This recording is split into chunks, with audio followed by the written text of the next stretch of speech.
Nuove sfide per il Rupinaro Sport, società calcistica nata in parrocchia e che oggi vede la prima squadra in seconda categoria. Archiviata la storica promozione, si guarda al prossimo campionato con il desiderio di non perdere lo spirito degli inizi.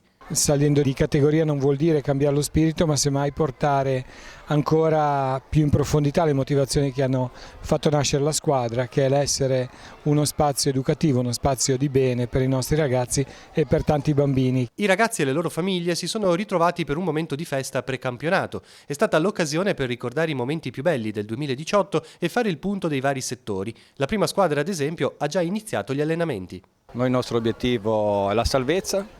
Cercare di vincere Coppa Disciplina, di essere sempre corretti in tutti i campi che andiamo.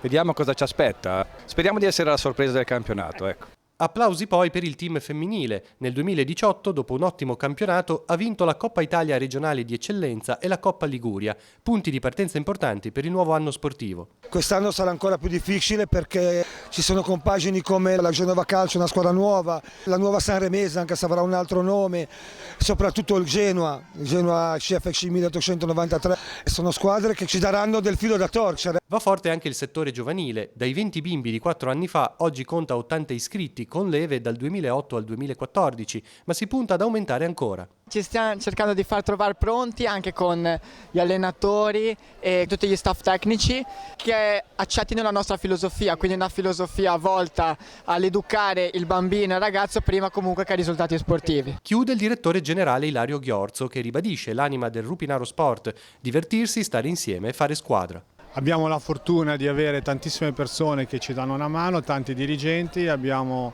degli allenatori in gambissima, molto disponibili, e questa è la nostra ricchezza, la nostra forza.